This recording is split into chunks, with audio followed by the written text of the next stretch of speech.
This is the FRC Roundtable, coming to you all the way from Minnesota. Your host team 2052 Nightcrawler presents this weekly FRC gathering where FIRST Robotics competition teams take cooperation off the field. Share your knowledge, give and get advice, solve a challenge, or celebrate what makes your team special.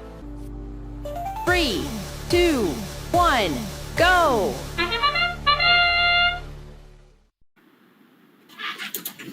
All right, welcome everybody. We have a small crowd tonight.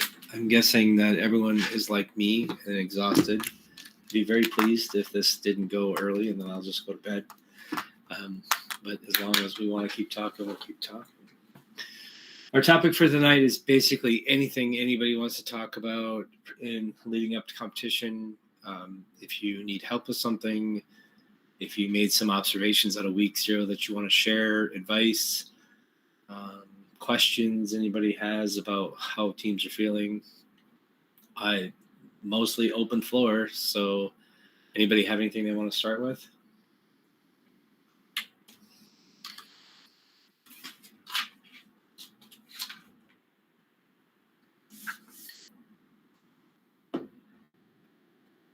I will share that with Nightcrawler, we're in a weird situation with our odometry. Our sword drive isn't doing what we expected it to do with Path Planner and trying to get our autos to work.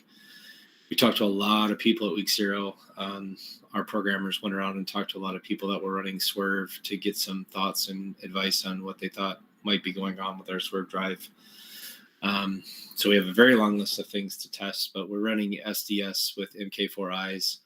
We had Path Planner working great. We had the Aphomia and Ashley gave the talk last week about everything they were doing with our MK3 modules on our 2022 robot and how everything was working.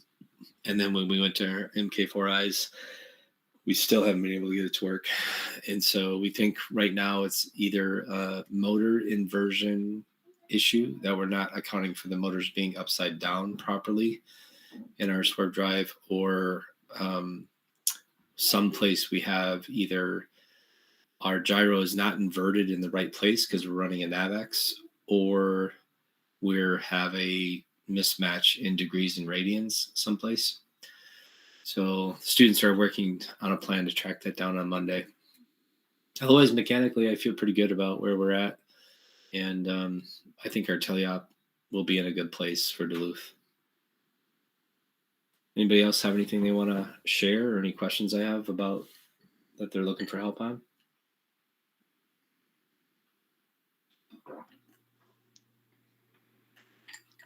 I'm curious, you had mentioned that one of your targets was to do the trap.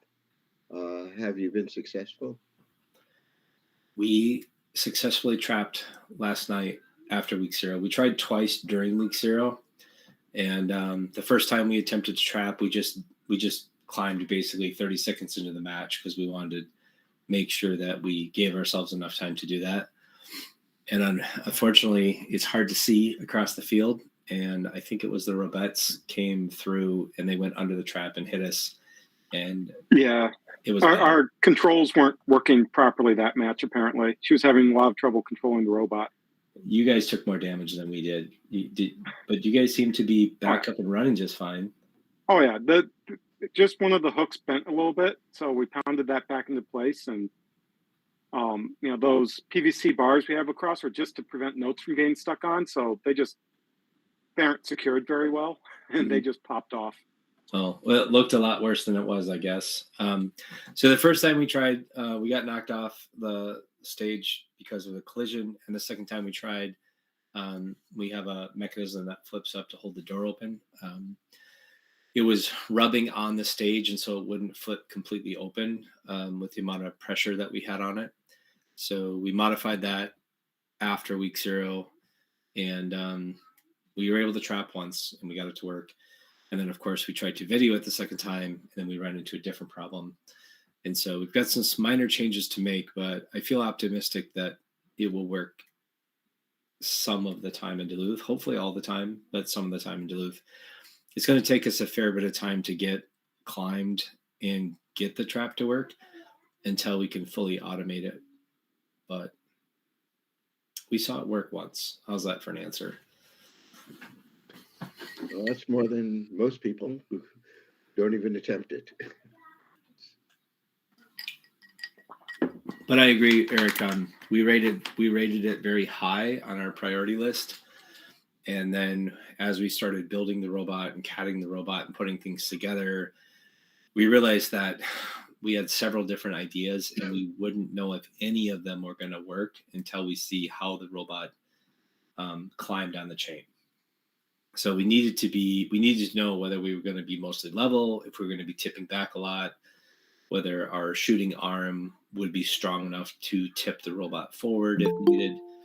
So there were a lot of unknowns that we needed to know. And so although in our strategic design, we rated trap very high in our priorities, it turned out that there was very little we could do until we actually saw how the robot performed on the chain. So priority-wise, it was high, but in reality, it was sort of the very last thing we did and barely got it done for week 0, and then it didn't work at all at week 0. So has anybody come up with some strategies that they think will work to get more, or I've seen different things where some robots, we went to a different week 0, so that was up in St. Michael, but so some robots decided they were going to shoot across the field and accumulate, and other. Is that something that people are going for, or is that seem like a strategy, or what are? I don't know if anybody wants to share things they think are going to be helpful.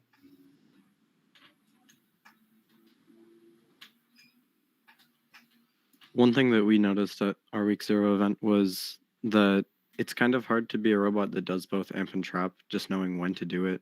And it's the communication between like when to amp the speaker is really hard. And so it's what we're thinking is probably easiest if you have robots that do multiple, just to have them do one thing per match, at least for week 1. Like if you can do amp and trap, just do amp for a given match, or not amp and trap, amp and speaker, or just do speaker.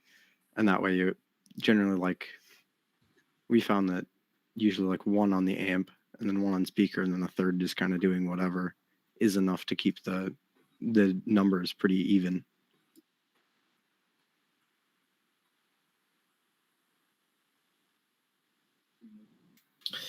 I'll be honest, I didn't get to see a lot of our week 0. I think I was busy running around fighting fires and dealing with issues the entire morning of our week 0. I think I got to see our first match just before lunch. But a lot of my day was running around trying to manage and run the events. So I didn't get to see a lot of matches, and my day did not allow me to watch any of the matches on the replay today on YouTube. So I'm not going to be very much help on that advice. Does anyone else have any strategies they had seen? The matches that I did see, Eric, though, I didn't see anything like people shooting across 2/3 of the field to fill their side. That's interesting. That would have been interesting to see, but the matches that I saw at our week 0, I didn't see anybody do that. Jeremy, you were at our week 0. Did anybody else shoot across the field like that? No, it was all speaker mostly, or people just kind of testing amp. There was no like, at Egan, we went to both Egan and Nightcrawler, and both were great, but not a lot of strategy discussion. So our discussion with our drive coach student is like, be prepared for more of that, because there was just none anywhere. So I agree with Mason. I think it's going to be, I think the easiest way week 1 at least is just feel out how good the robots are. That's the other part of it, is knowing who can do what and actually having that happen is going to be important. So. Yeah, we also noticed that shooting from the subwoofer is dangerous at best, because if you're a robot that can only shoot from there, it's kind of clogged up, especially it's going to be at week 1. Like teams will only have that spot tuned, but also there's a high chance that the notes bounce back and land in your robot. Something we spent last week doing was basically figuring out every place a note can get stuck and either figuring out how to get it loose or preventing it from getting stuck there in the first place. So for us, we have 2 telescoping arms. We've basically tied elastic string across them so it can't get rung over our climber. And the other thing is I've been watching the Israel District 1, and something that was going on there. Well, I mean, it's about an average week 1 where a lot of robots aren't working, but the robots that are tend to be stealing notes from their opposing team's source. There's a lot of that. You got to make sure your human player on the source is staying very attentive, because the human players that just stick notes out, they're all going to get stolen. Our team is looking for notes to steal, and if your human player is just chucking them out, we're going to be stealing them. We did that at Egan and at Irondale, both week 0s too, Mason. Same deal. If a note was on the floor anywhere near our side, we went and grabbed it. So. The other thing is, like, for the kit bots and the teams that can only pick up from the source, all of those notes that missed are super likely to get stolen by the other alliance. I will say that one of the things I did notice at our week 0 was that it's sort of the opposite problem, where I think the human players were too nervous about notes getting stolen. We did ground pickup, and it took a long time for the notes to settle down so that you could get there and get them off the floor. And I feel like we need to coach our human players to say, as soon as we've crossed the midline, drop it, so that it settles on the floor and it's not rolling or bouncing around by the time we get there. Kind of a question, and also our answer is, what is your drive coach doing? Because ours, we need them basically watching the amp status. We need them watching, especially just keeping an eye out on their source. Like, okay, there's no robot even in our side of the field, and they have 4 notes over here. Let's go steal some of those. But it seems like the drive coach has a lot to do, and we're running 2 drivers. We have a driver and a manipulator, and so it's kind of hard to keep an eye out for everything. There's a lot going on in these matches.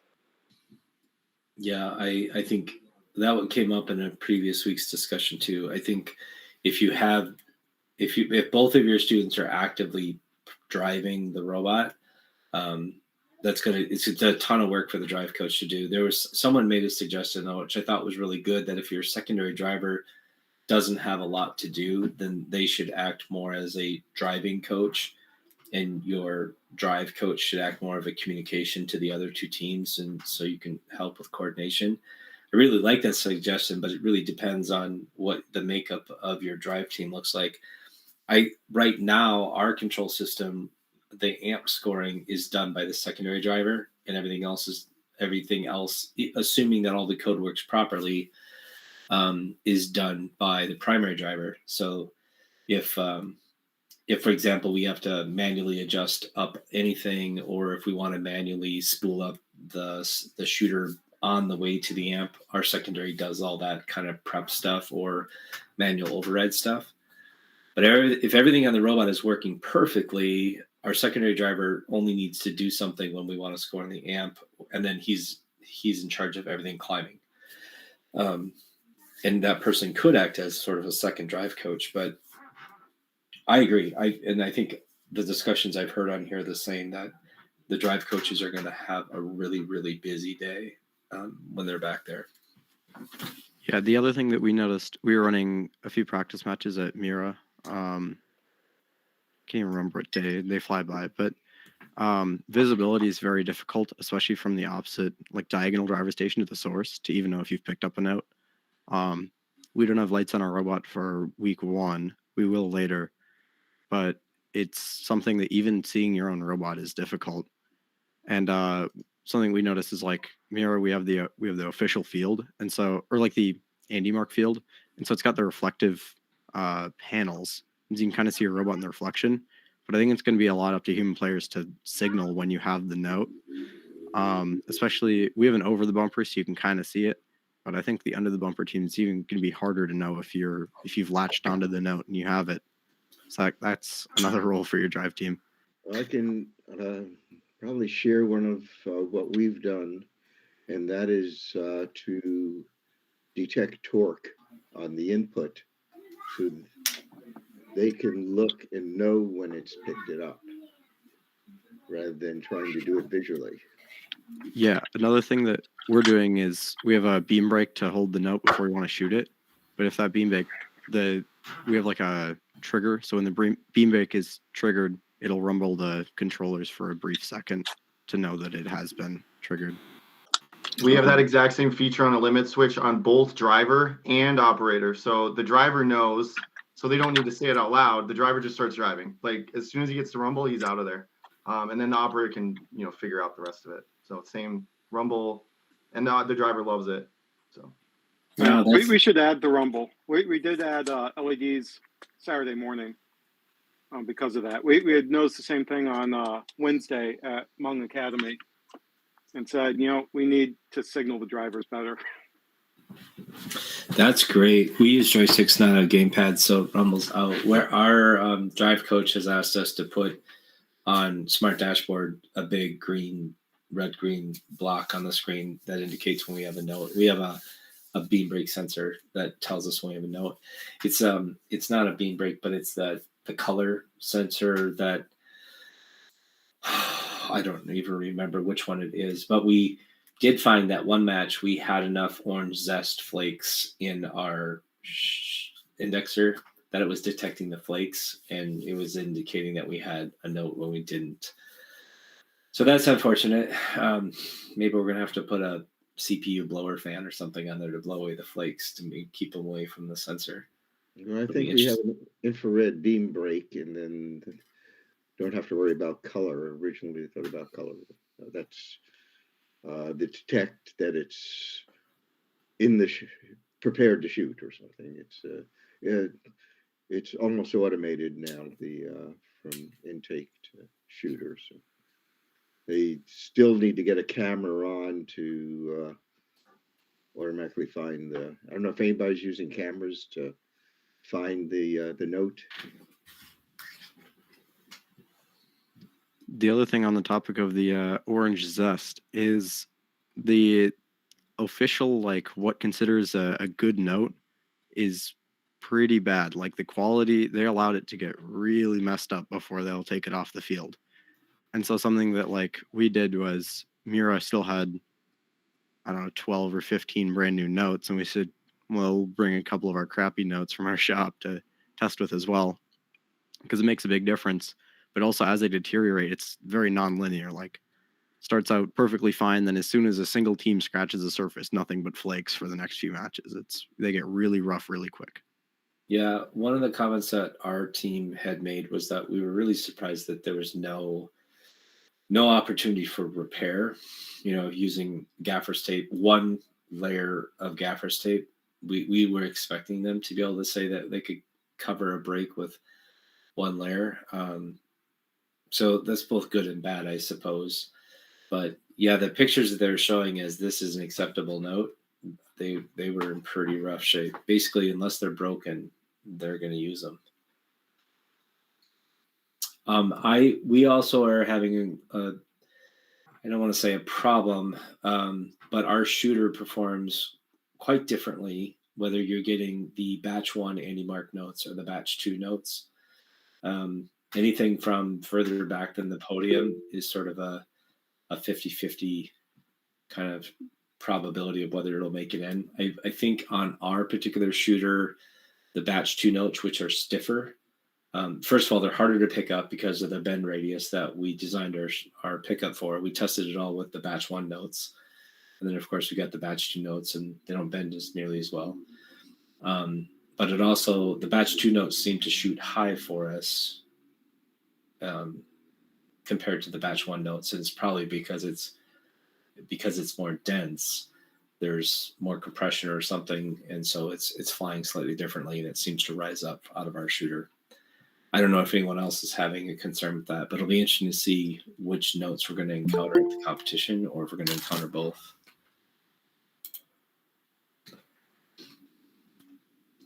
What are teams doing about autonomous, especially concerning if you're picking up in the middle 5?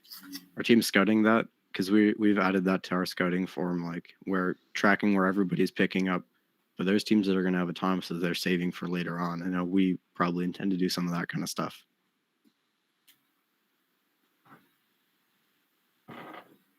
You're going to save an autonomous for like playoffs? We have a few sneaky ones. Okay. Maybe, you know, I don't understand. I'm going to be real with you. I don't understand the purpose. okay, But so maybe I'm naive and not.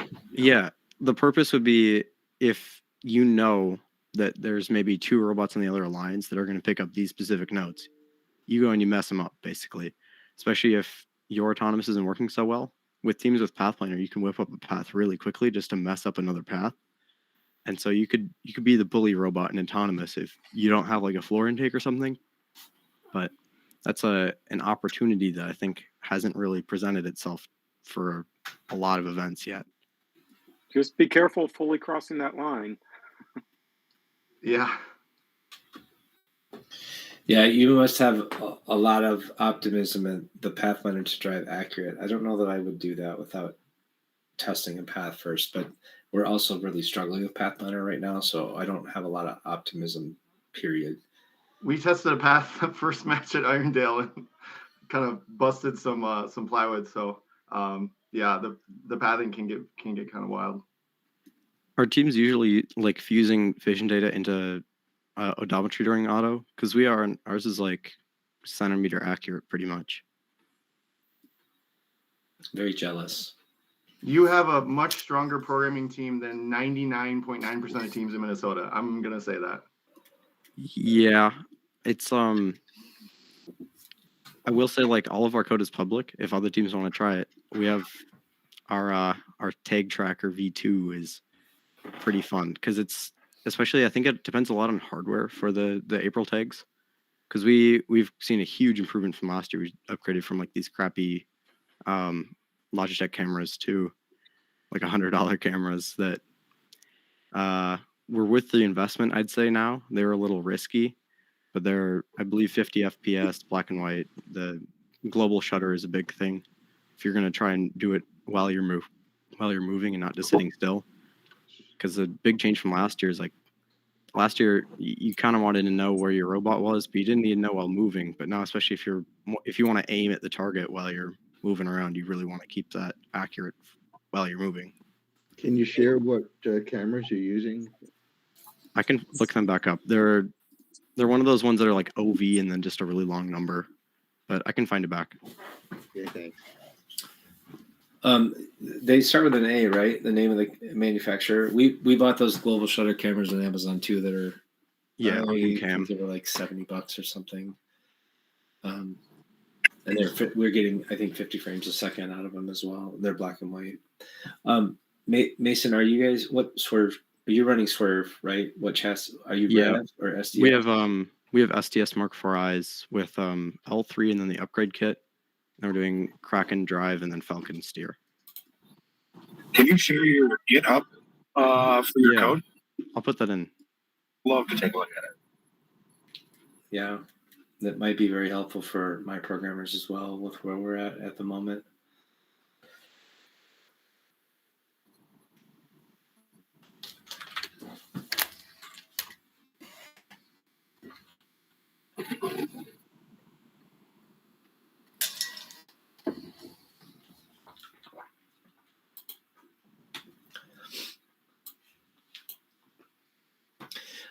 I feel like I was thinking about this earlier today with our particular swerve problems, but we've helped a lot of teams with swerve problems this year, and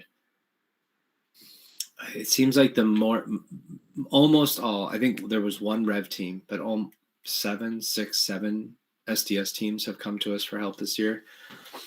It's really becoming evident to me that the Rev setup with their troubleshooting, their DLL, their library that you embed, it seems to be doing a really good job for those teams that have purchased Rev. Yeah, I think Rev's just doing the better software support there. And documentation and troubleshooting. I haven't seen any of it, but just hearing what other teams are doing, it does sound like Rev is, well, it's the complete package, which I think is what their goal was too, rather than sort of leaving you at the mercy of WPI lib.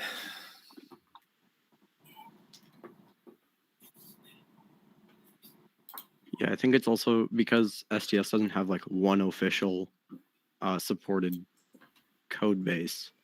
You end up like for us when we're helping teams, there's all sorts of various custom. You've got the CTRE one now. There's the can't remember. It's a 300 numbered team. They have a code base that a lot of teams use. Yagacel. There's so many out there, and they're all a little different.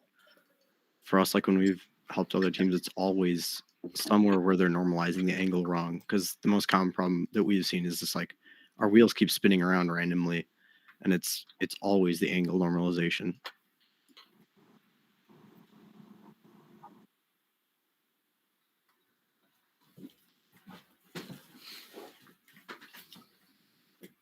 Are there any people on here who are using a tank drive? Like, how is that going this year? Because it seems like it's a lot stronger year to have tank than it was last year.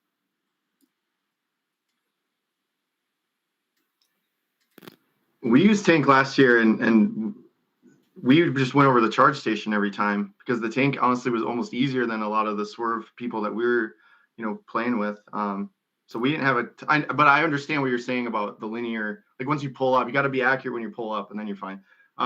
There was one team, there's 4215 at Irondale. They were doing tank, and they had an autonomous that shot, went back, got the middle one, the one directly behind the subwoofer, and shot it. So I don't know. I think they're doing pretty good. But.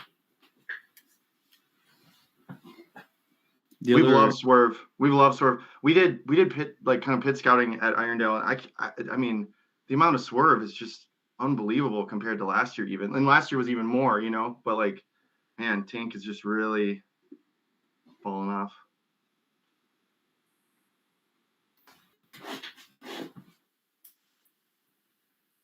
The other question that I had, I wouldn't really expect it, but is anybody running a turret?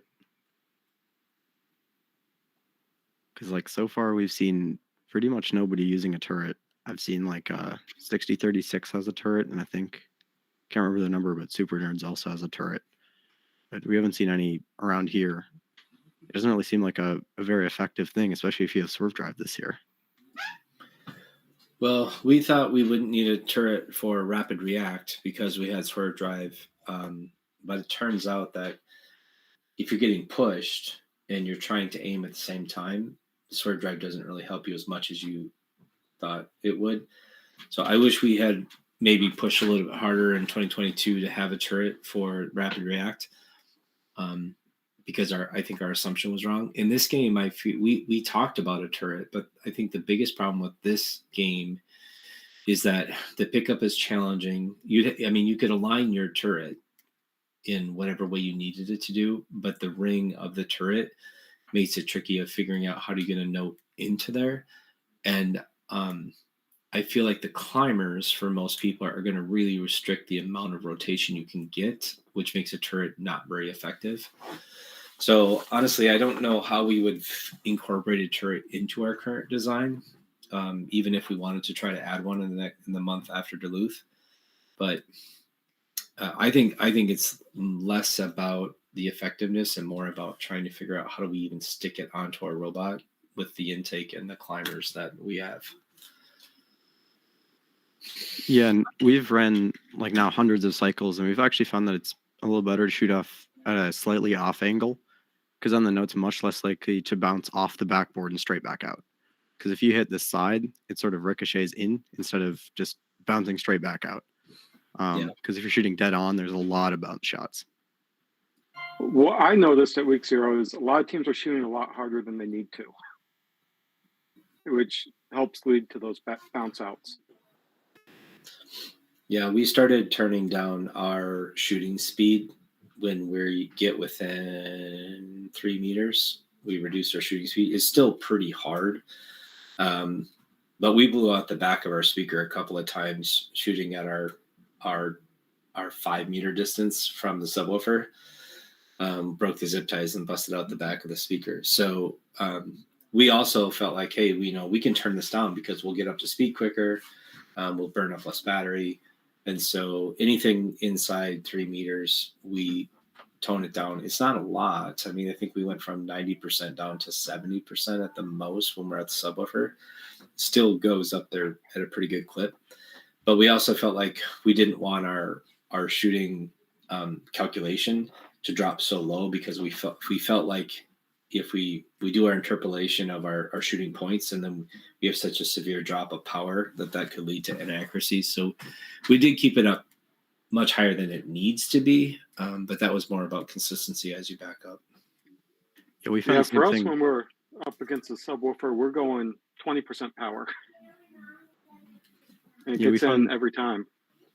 We found that like at close range you don't need any power, but at range to keep the notes flat for the shot, we needed quite a bit of power. So when we're shooting from the back of the wing line, we're going 90% power, and it just lasers up there.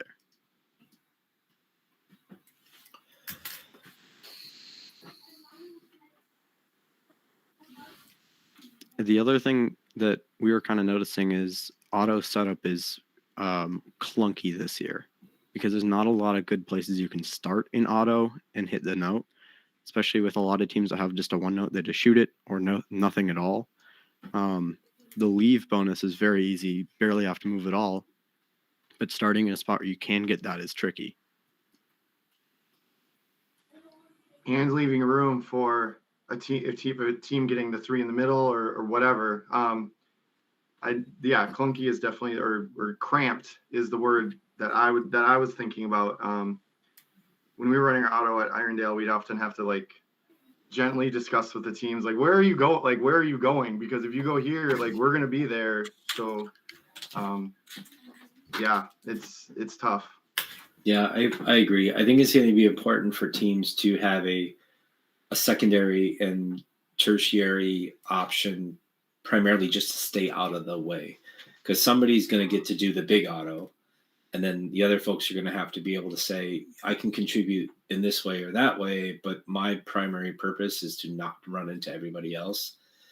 We started making a list of all the likely autos we thought we would need, and at 10 we said, okay, let's just stop right here, and let's focus on these 4 first, because there were a lot of options of how to run an auto that wasn't the big pick up 4 notes and then maybe run to the center line if you have time. Okay, what are all the other places you could actually do an auto?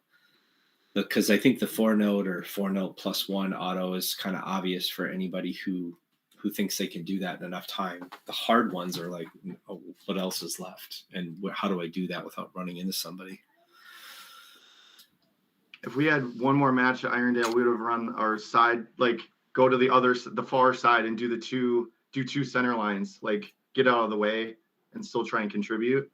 We have not yet done one for the left side, whatever, the cramp side. I'm not even sure what that robot would do other than shoot and just like get out of the way. Yeah, and also on that side, Jeremy, there's only like 34 inches between the side of the note, so you almost can't even sneak past it without bumping it.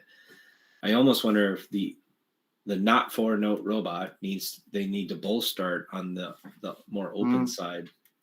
But I will say for anybody who wasn't at the Nightcrawler Week 0, Jeremy's team Gears did amazing. Their 4 note auto was outstanding. You guys clearly had the best auto there. It was fantastic. Yeah, we I've talked about this before, but we got our max swerve on a Tuesday of build season. I think it was like week 3 of build season. We had it together on a Thursday driving, and we were doing path planner on Saturday. So I mean, we've been kind of prioritizing that from the beginning. So, but that's nice of you to say, Scott. I think the auto discussion is definitely big on my mind of like how that's going to go before matches. If you have 2 teams who are like, I can do 4, like, I think that discussion is going to be kind of fraught sometimes. And I'm not sure how to coach our drive coach on how to approach that. If anybody has any ideas, I'd love to hear them. One idea that we had was if you what we've done is we have a 5 note auto, but basically you can just keep cutting it shorter and pick up less notes that are convenient for other teams. So it'll shoot 1, pick up the one that's closest to the amp, go to the center line, pick up one of those next, because those are unlikely to be contested by other teams on your alliance. And then if you wanted to, if you didn't have the time to like cut it short in Path Planner, you can just hit the A stop button and it'll stop going. So if you say, okay, there's another team that's going to pick up the one right in front of the stage and that's our last note, just a stop before that, and it's not really a problem. That's a great point, Mason. I mean, I think with how hard it is to find a place to do auto, if you have two teams that have done a very good job of playing their auto, one could shoot the one it has and pick up 2 notes. The other one could shoot the one it has, pick up the note out on the edge by the amp, and then drive out to the center line. And you can share those 3 easy notes to pick up, and your team will probably be better for it, because that would leave the space on the other side for that team to be able to get in close, shoot their note, and get across the line and get out, and maybe get to the center line too. The idea that the best team there is going to be the one that can always do the 4-note auto might not be true, because it might be better for them to be able to be capable of sharing those 3 easy notes, so their partners can get their notes in as well and then get out to the center line. Yeah, there's a ton of strategy around auto, and the problem is you just can't talk to your teams far enough ahead of time, because if they haven't coded it, it doesn't matter, right? You're not. And they haven't tested Mason's team has 100% confidence in Path Planner to be able to do an auto on demand with 3 minutes notice, but I think few other teams will Definitely not 3 minutes notice. It's crazy. I was watching some of like Spartan Robotics talks, and they're like, "Yeah, we talked to our alliance partners 3 hours before our match." It's like, who actually knows what they're going to do 3 hours beforehand? You have no idea what their robot's even going to be capable of. And so for us, it's like having a nice one where you can just a stop anywhere in the middle. Then you have a 1-note, you have a 2-note, you have a 3-note, 4-note, maybe even a 5-note auto, and just depending on where you stop it. The other thing that I'd recommend is now with Path Planner, you can in the autos, you can either set it to have a preset starting location or tell it not to. And what I recommend for all of the teams using Path Planner in that way, and if you have vision, make a duplicate and make it have a preset starting location.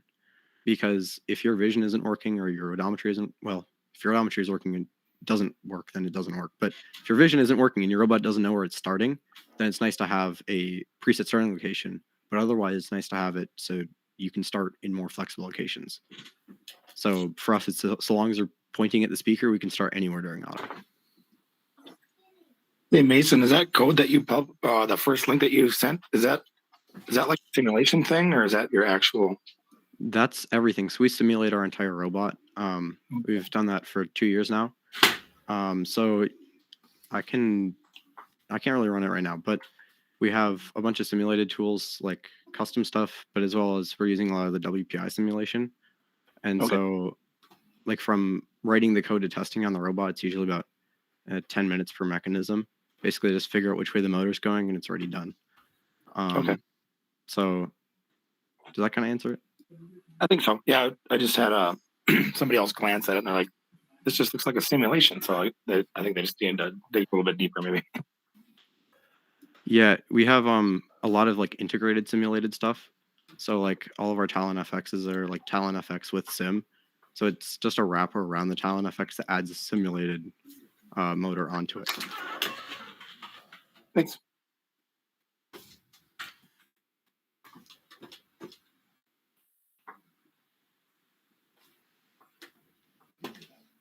Where's everybody planning to shoot from?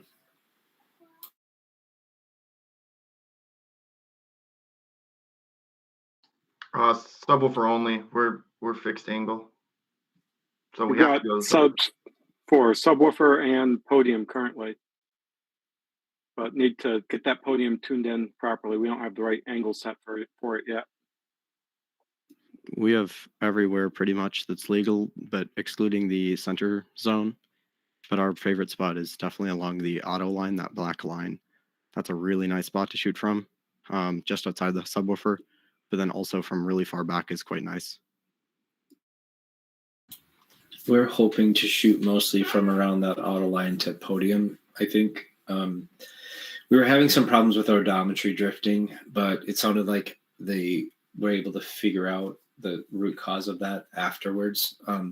Unfortunately, at Nightcrawler, we tried to set up an FMS that's very nearly identical to tournament FMS, and some of the networking gear wasn't working, so we had to fall back to the way we had been running week 0 for years with our old hardware. And so that meant most teams couldn't talk to their processor. So most teams were running without vision or their vision was sort of sporadic. We didn't have vision for pretty much the entire day on our robot. I did see that it was sort of working sometimes, but anyway, even in our testing, we were having problems with odometry drift. If we could see both tags on the speaker, it got lined up pretty well, and we didn't have any issues. If it only saw one, it's sometimes it'd shoot a little bit left or right. But afterwards, it sounds like they found the source of that, and now odometry is much more accurate. But we feel pretty good. It depends on, but again, it depends on the note. You get past the podium and you have a new note that's brand new, and it's a batch 2 note. It's probably going to go high. So it'll be really interesting. But I think we're going to be sort of in that arc, similar to what you were discussing, Mason. Anywhere in that arc will be okay. Does anyone have a strategy of shooting from the amp? Because that's a protected zone, right? So nobody can hit you while you're shooting if you're in that box around the amp. It's sort of an angle, but if you're in the backside of that angle, it should be a pretty decent shot, even though you're off to the side. The angle's not crazy. For us, what we were finding is like defense is not that effective in their wing. Where it's really effective is kind of blocking them from going past their stage. Especially tall robots might struggle a lot with defense, given that you can't go under the stage. There's like the distance between the stage feet and the edge wall is so small that you can just block it with one robot. So it might be a valid strategy too. If a robot isn't working, just sit in that spot and you've pretty much prevented the entire other team from picking up from their source without going really far around.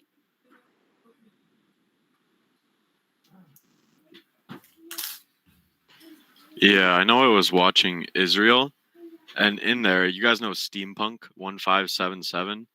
They're a pretty good team. I think they were having intake issues, but their driver has a lot of practice.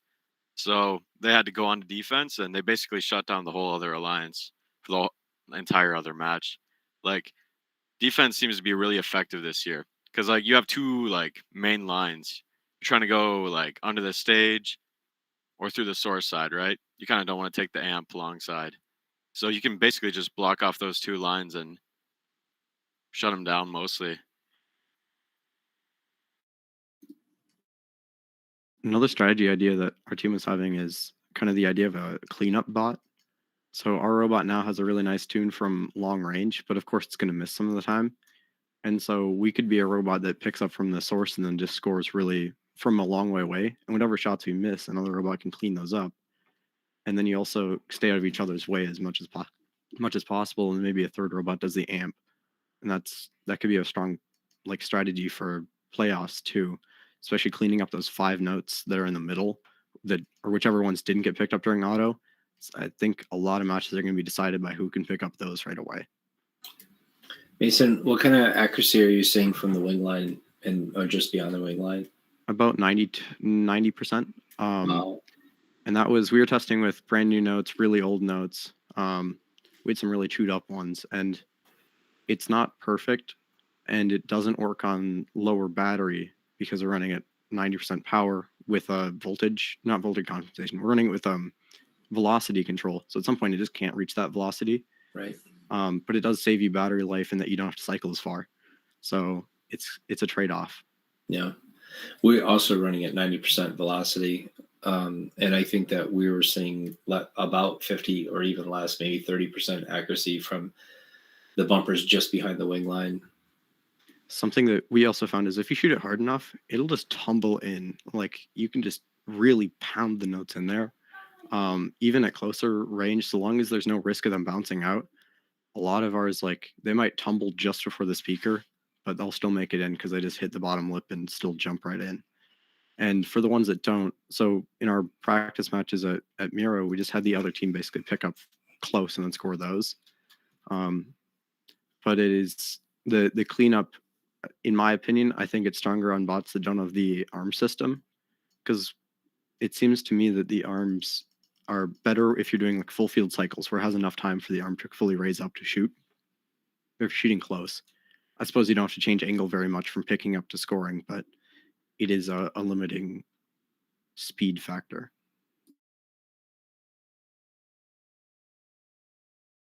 Yeah, we're doing. I like that. You go, Scott. I said I like that. I like the idea of shooting from range and then having bots that just stay close and pick up anything that gets missed. I'm thinking especially if they're also kind of playing defense against the defense. I don't know how to phrase that, but if they're just there to, they could play defense against the source, right? Try to stop robots from getting the source, and then as soon as there's a miss that they can go clean up, they run over there and pick it up and score it. especially I think our theory is that at Duluth, once per for every match, there'll be one team on your alliance that can maybe pick up off the floor, but they can only shoot from subwoofer, and that's like a perfect thing. Just clean up all the rest of the shots, and then nobody gets in the way of the subwoofer for them.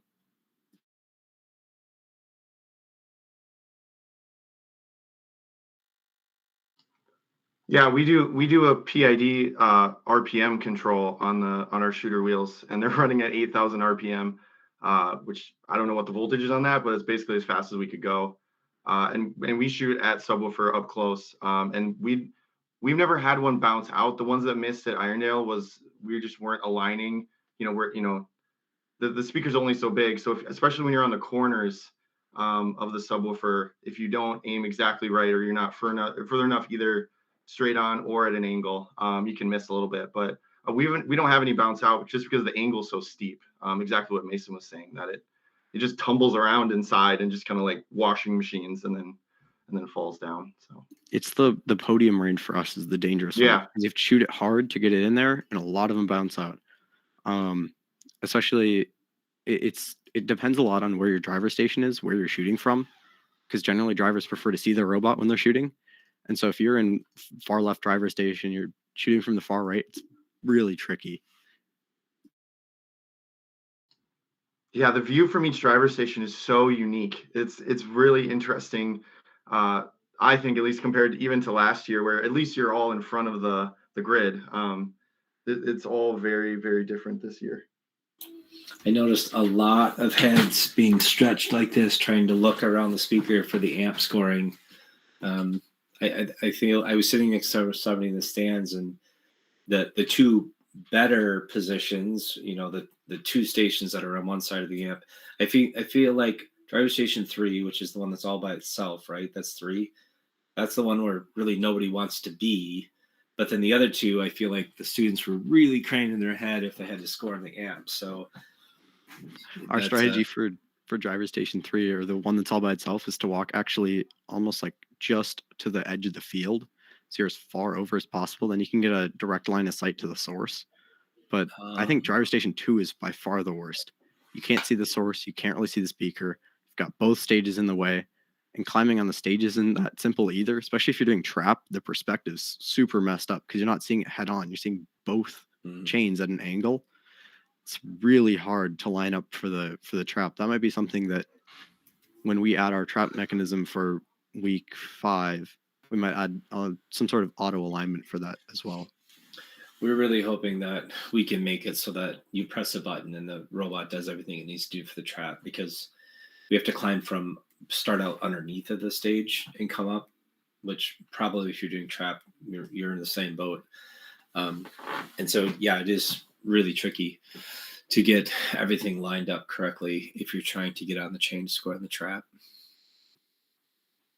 But it's nice that there's an April take there, because if you get to that point, you should be able to write code where the robot can automatically drive itself perfectly back to the right distance and start raising all the arms and mechanisms and whatever else you're using to climb.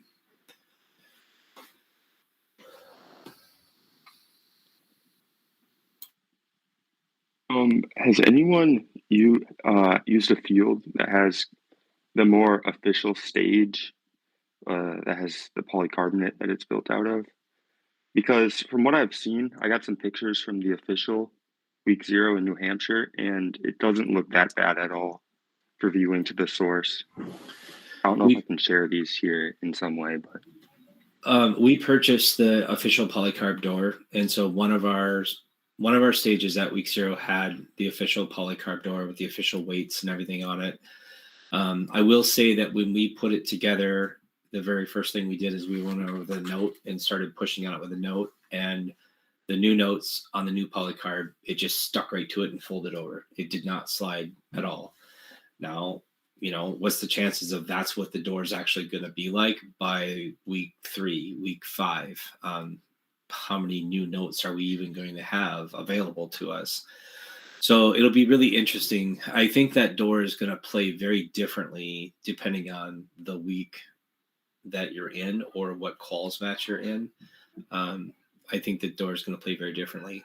Something I didn't expect is the door, and I went back and forth with the different mentors. I'm like, do you really think this is right? I mean, it wasn't even a quarter of a pound pressure to push that door open. It was virtually nothing. And so we were unsure of, is this really the way it is? Because we were looking at this and saying, well, how could we have screwed this up?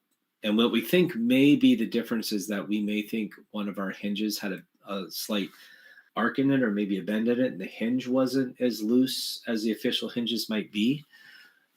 But again, how straight are those hinges going to be by week 3, week 4, week 5 after the field's been taken apart and put back together? So maybe those hinges will be just as stiff and really won't flop shut as quickly as what we were saying. So I don't know. It's sort of a mixed bag of, this is pretty easy to get the door open and hold it open, but also new notes, very clean plastic, it's pretty sticky.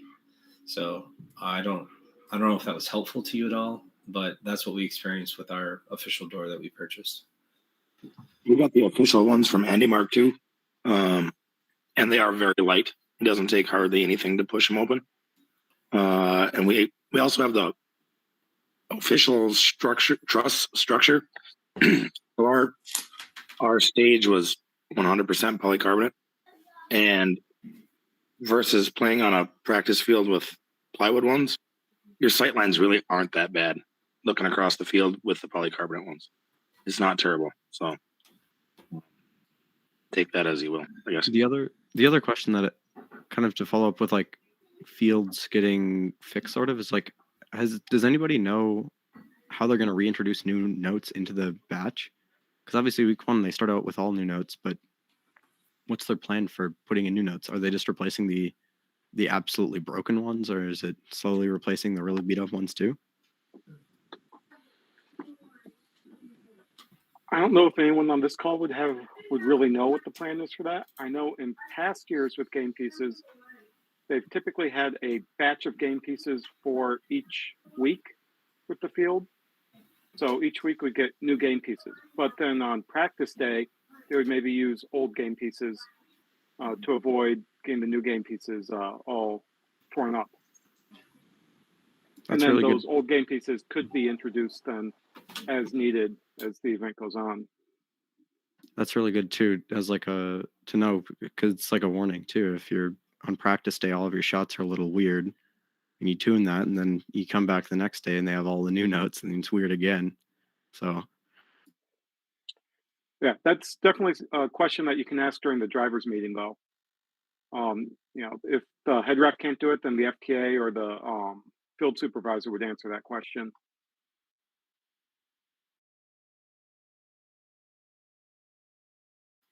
Has anyone tried shooting into the amp, like not with a dedicated placement mechanism? Yeah. So Jeremy, I think we have like a very, very similar robot to you. How have you guys been going about that? And how's your like accuracy?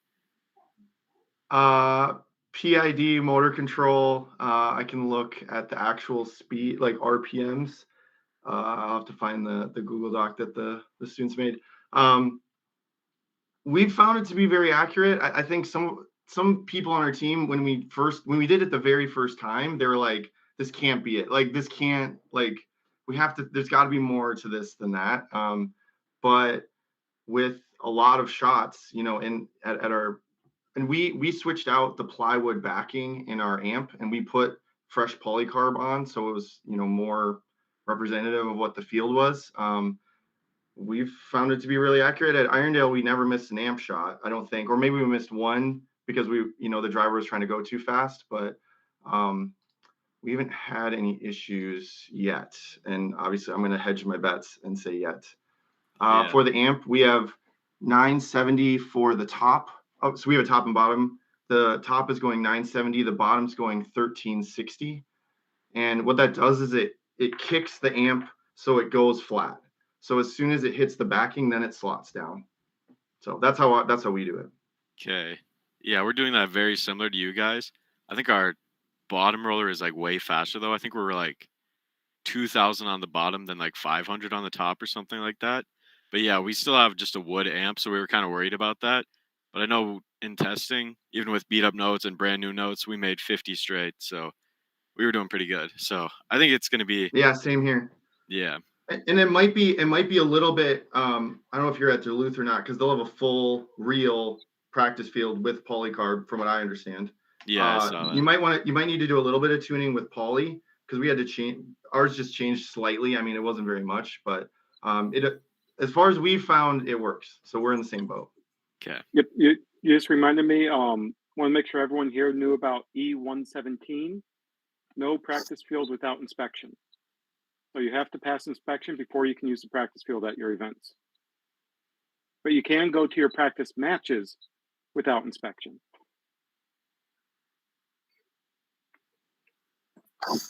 That is really good to know. Thanks, John. I'll make a note of that for us at least. We got our boys team has a fixed shooter too, except it's the wheels are not top and bottom, they're side to side. And we've had pretty good luck shooting into the amp too. Probably not 50 out of 50, but maybe 40 out of 50. So it can be done. It's certainly not impossible. And there's no other mechanisms. It's just kind of flipping them up in the air and they slot right in there. So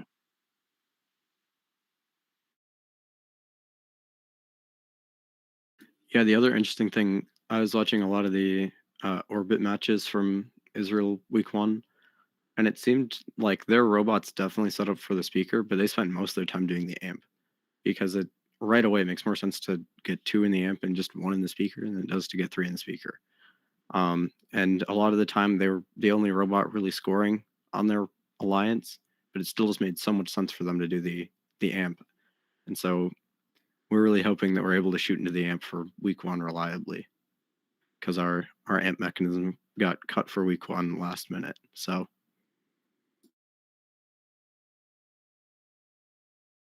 Yeah, that's something it's kind of like a dilemma. You have the choice of going for more points or going for the ranking point.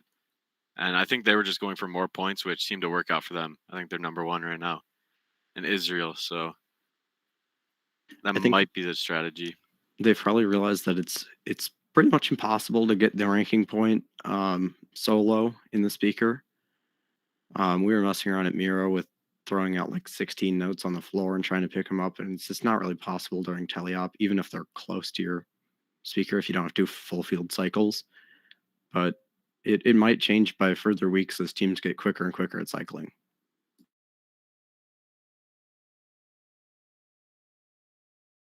Yeah, we felt like we had a couple matches. We felt like we were flying, and even with doing 4 or 5 in auto or whatever, we were only at 11 or something total. I mean, and we felt like we were like hitting on all cylinders, and we were only at 11. So I definitely agree, Mason, that would be really hard. And then to get 15, that means you would have to also put one in the amp. So there's that part too, which I guess counts as the 15, but still you're not just like doing the same thing over and over and over again. And that depended too on, as you said, on ones in the field. I mean, we were picking up ones that had been picked up, and you'd assume later on in the regional at least that the field's going to be pretty clear, or the floor is going to be pretty clear once the match starts in teleop.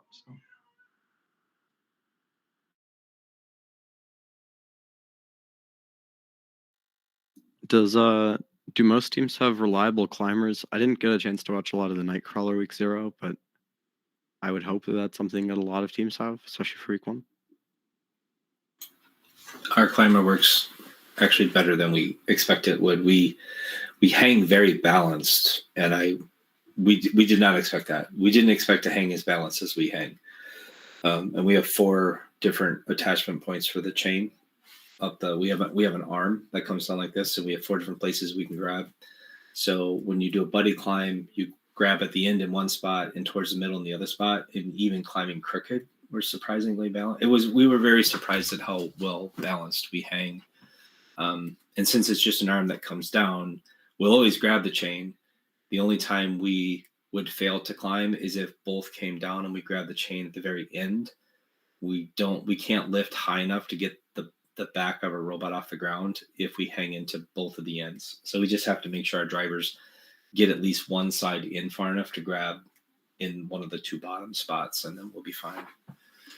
Yeah, we didn't realize until we started testing that our climber, which we thought would only be able to reach like 2/3 of the middle, was actually able to reach the entire thing. Because if you extend your arms upward, we have 2 hooks, and then you slide across. You're able to reach everywhere, even with a really short climber. So that's another interesting thing. Buddy climbs seem to be a lot easier than we expected.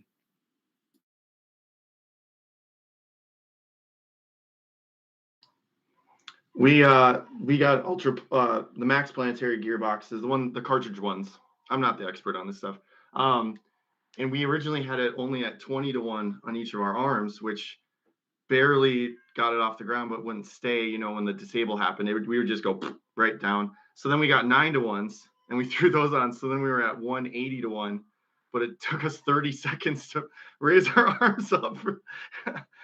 So we got to back that off this week before Duluth. But technically we can climb. It just takes like, you know, the driver has to be raising the arms for half the match. But we will be faster and better once we get to Duluth. But technically we can do it.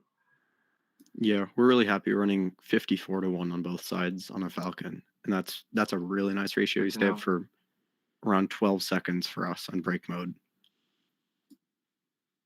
We're running 550s. On a climber? On a climber? Yeah. If you gear them enough. I don't think I've ever seen that done before. We like to be unique over here in Blaine.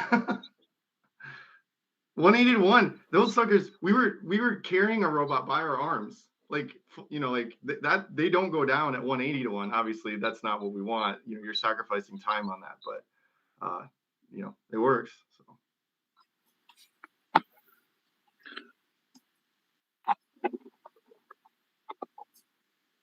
Anybody else climbing? Nightcrawler, your climber was great. It was really cool.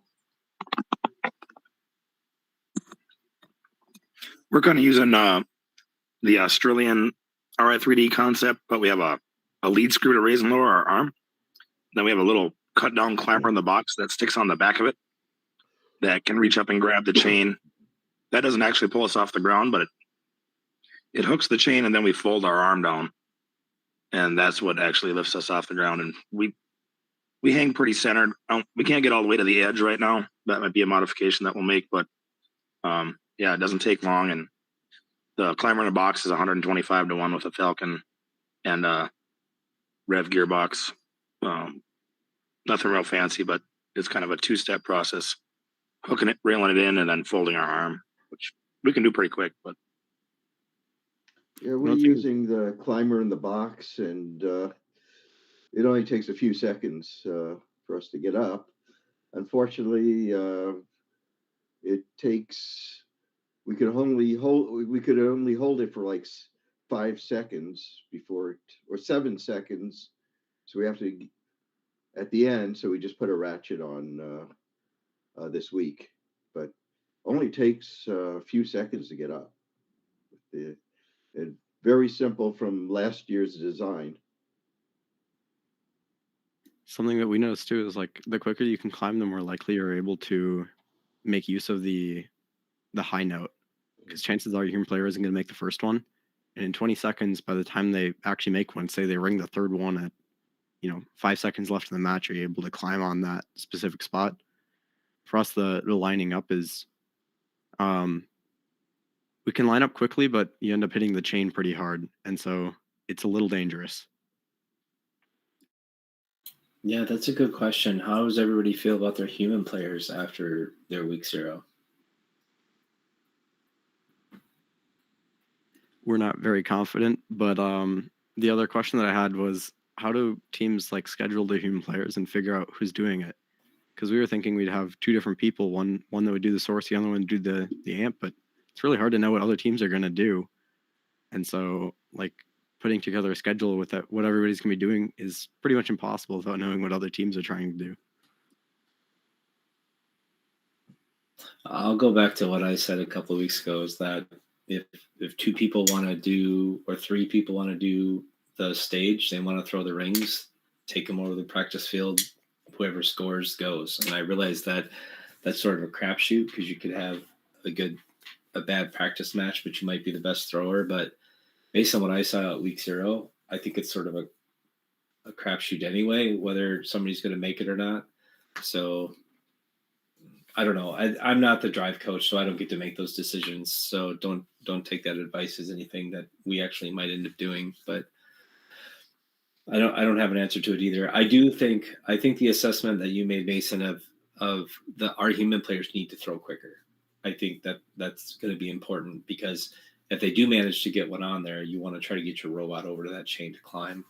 So I think that a lot of what I saw at week 0 is the 20-second. Is it 20-second? Yeah. Sound would go, and then they would go pick up the rings, and it's too late. You need to have those rings ready to go, and you need to be throwing that first one at 20 seconds and get the other ones out quick too. The other thing that we found is both human player positions are every human player is undervalued in how difficult it is, because you really have to know what's going on, not just with your robot, with every robot. The source we talked about earlier was definitely one of those things, knowing when to put out notes. So it's not too early, but it's not too late either. But the AMP too, knowing when to click that button, which button to click, that's not trivial. It's really hard to know what the rest of the drive team is going to do. Are they about to go pick up another note and score in the AMP, even though you already have 2? It's so hard. But I think the scoring the high notes is something that no team can count on, especially trying to do a buddy climb on a high note microphone. It's just not really going to happen very often. So to me, it seems more like a fun gimmick. It's really fun to watch, especially when people make it, but it's so hard. Yeah, I agree. That's why we ranked our trap mechanism so high when we did our initial strategy assessment, is because we just didn't think that would be something that you could count on to get that second ranking point or the second bonus ranking point. But yeah, I think it's going to be just kind of there'll definitely be matches that'll be won and lost because someone got a ring on the note and it made all the difference. And it's unfortunate. It's unfortunate when you introduce that sign of randomness to the outcome of a match, but it does make things interesting. Oh, and another thing, teams, please do not forget that you score points by just ending in with your bumpers in the stage. Yeah. Everybody forgets that. Last year, everybody forgot about the park, and it actually decided a surprising amount of matches. If you would have just parked, would have won. But it's the same thing with the stage this year. It's so hard to remember, oh yeah, you got to end in there. Especially if your climber isn't working still, you gotta end in there. I don't remember when, but it might have been even Nightcrawler was pushing somebody into there towards the middle of the match just to get that. They were trying, and then they realized that it's not working. Let's not break somebody. Yeah. And it's just bumpers crossing the line, right? Yep. There's no way you could be fully inside and have 3 robots parked under there anyway. And so one of the things that I noticed that people were getting fully inside, which can be dangerous if you've got people on the other side who are climbing. So I think that's an important thing to remember too, is that you just got to just have the corner of your bumper over the line and don't go in there and risk knocking somebody off. What we might do for week 1 is create a checklist of things to go over with your lines, to make sure they know specific rules, that note stealing is legal so long as you don't get touched, otherwise it's a tech foul, that everything's bumper related. You don't have to be fully inside any zone for this. The protected zone for the AMP, if I remember right, is you just have to have part of your bumper in there and it's protected. So it's so easy to forget some of these rules, but there's always, it's, heat of the moment, it's very easy to forget.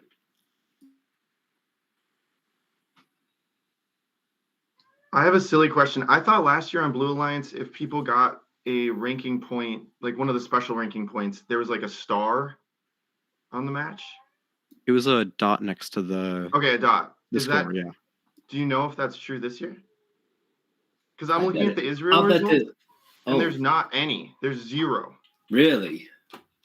I don't know if those matches have been counted correctly because they weren't up after the match was posted. Only the results were. There was no scores or anything. There was some issue with the Blue Alliance and first integration in that. So I don't know if you could tell by just that. They are showing it. If you click on specific matches, it'll show the bottom ranking points. So I'm looking at just quals 1 at Israel. It says +3 ranking points. So it does still show it, but it's not showing up in the like normal score where it used to be.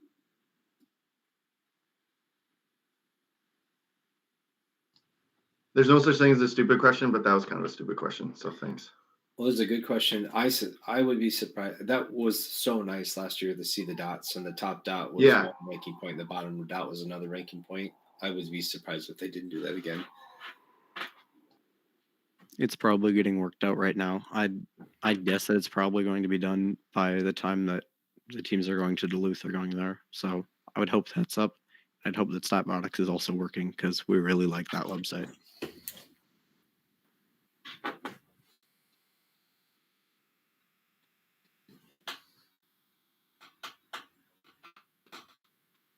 So, Mason, you mentioned earlier about notes getting stuck in your robot, and you were doing everything you could to cover up all the points of notes getting stuck. Did anyone else experience notes getting hung up on a climber post or in their belly pan or anything like that? That happened to us at Egan. So on our climber arms, we actually added like a vertical piece to try and make it bounce off instead of ring around the arm. So for arms like this, we just have like a, not on the hook, just kind of backwards. That might help it bounce off. We also added a panel to the back of ours because we have a very open backside. So, so we added stuff, and it did happen one time at Egan. But it also, I think the one time it happened was a human player throwing a high note. You know, so Sure.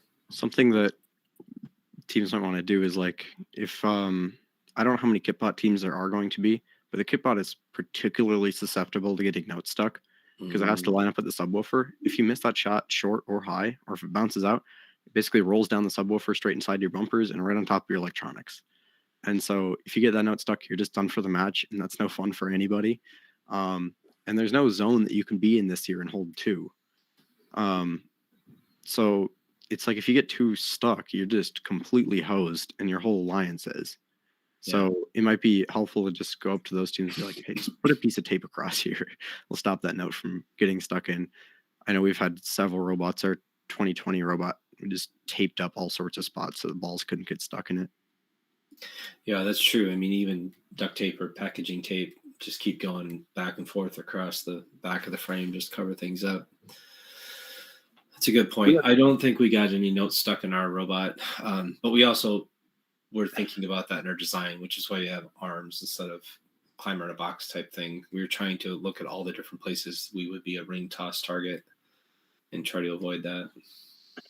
We got one stuck on our climber in a box on the back, so we added just some surgical tubing kind of at an upward angle, so it'll deflect off of there. But I do worry about with our design, with the Australian design, getting stuck underneath the arm when that thing's up. So I'm thinking of putting like I haven't run it by the kids yet, but I'll run by them and like putting a piece of fabric in there that'll just accordion down, you know, basically when it's down, and then when it's up, it's kind of taut. Yep. And hopefully they can slide off of there. I don't know if that's going to work. We'd have to test it, but do a team doesn't shirt. make me nervous. Do a team shirt. It's really fun. Team shirt. There you go. I've seen that. No Mythic's done that a couple times. It always looks like pretty good, especially if you just wrap the front of your shirt around that. Something that's a fun thing to do is have somebody in your team to spin the robot around in place and have everybody else try and ring one on the robot. You figure out pretty quickly how they get on there, and then the driver gets to figure out how to get them off. So that's a great idea. That's a fantastic idea. I really like that a lot. We talked about doing a canvas underneath our shooter too, so that, you know, you bring your shooter all the way up, it goes taut, you pop out the note. But we're also hoping that if for some reason we would somehow get tipped on our back, we could run the shooter a little bit further back and be able to get ourselves righted. We haven't tested it. We don't want to test it. We don't want to break anything. But if you're in a critical match and you need to get yourself tipped back over, we don't want to tie our shooter to the point where we can't run it all the way back if we had to. I noticed a couple of times at week 0, teams that had like a specific amp mechanism that would, you know, unfold their entire robot. I saw a couple of times where they would miss their amp shot and would just fall right in their belly pan.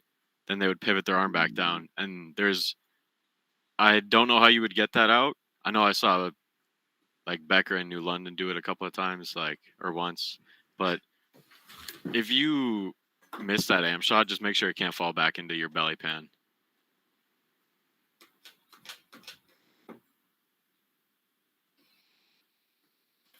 Kind of another question is, what's the oh crap strategy this year? Like our robot doesn't work. What are you doing?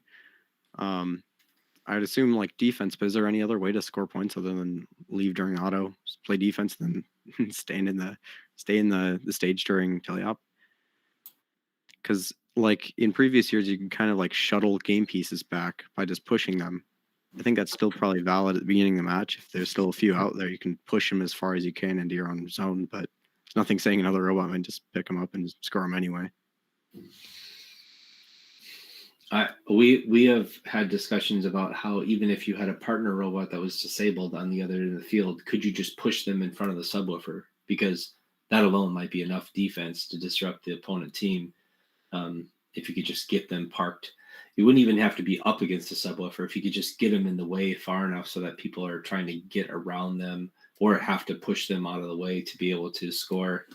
With your assessment earlier, in that everything around the subwoofer is going to be really busy, and if you can shut that off, it'll disrupt scoring. I don't know that I want to try to push a partner bot all the way across the field to park it over there, but that's an interesting idea of somebody being totally out of the match and being able to still be extremely effective just because they're in the way. Another thing that we found related to defense is with the robots that are doing under the bumper intake with really high bumpers. Our robot has extremely low bumpers, like eighth inch ground clearance pretty much. And we had a match where at Egan where a robot went over our bumpers and into our frame perimeter and broke a GoPro mount. But that's going to happen way more than people think are, especially if you have those really high bumpers so the notes can come under all the way around.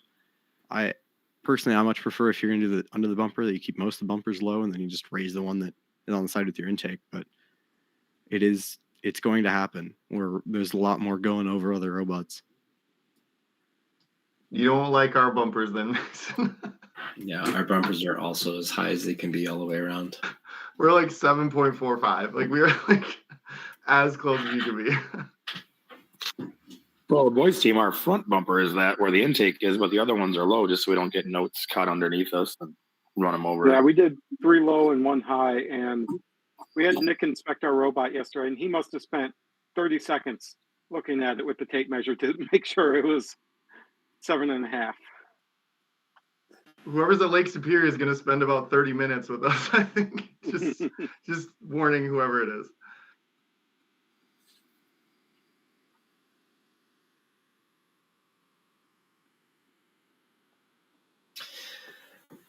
Well, we have 10 minutes left. I'd be happy to end early. Is there any kind of final discussions? And then I'm going to make a plea to everyone. Please, please, please sign up for topics.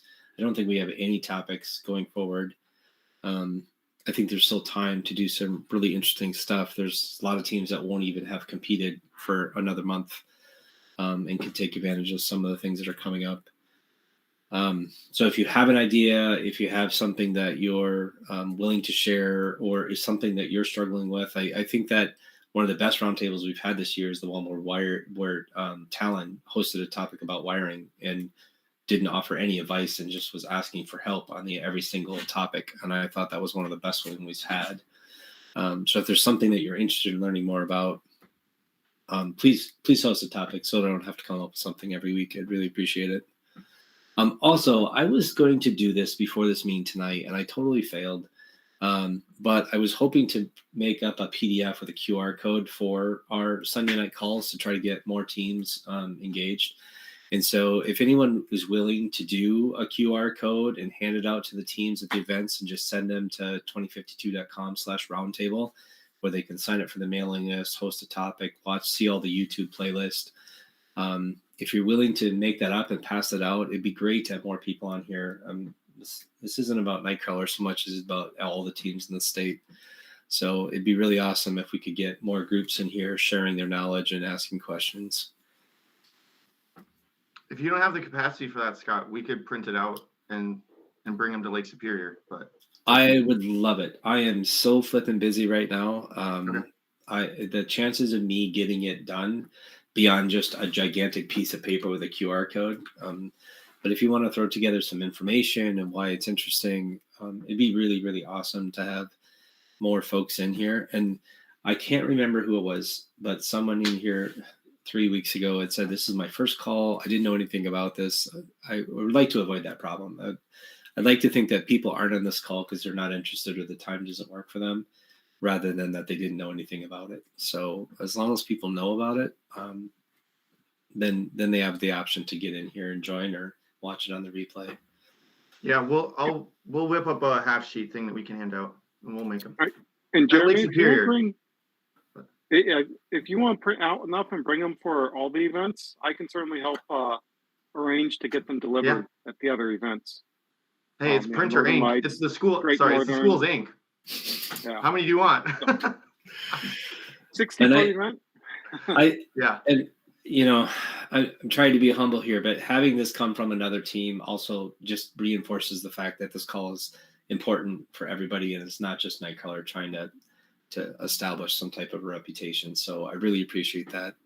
This is a call for all of us. Yep, I'll get it done. Awesome. I really appreciate it. That's why I'm volunteering, is because it's really meaningful to me. As much as my wife maybe doesn't like it, but it's great for me. So you're not the only one. But robotics season is only 9 months of the year. So okay. Thanks to everybody. I thought this was a great discussion tonight. If you have a topic for next week, please sign up to host the call.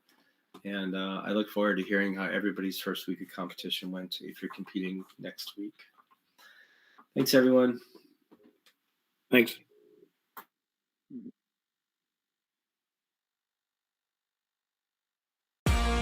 That's it for this week's FRC Roundtable. Join us live all season long, every Sunday night. Visit the website at team2052.com/roundtable to sign up for weekly invites. In the meantime, keep building, keep learning, and we'll see you next week.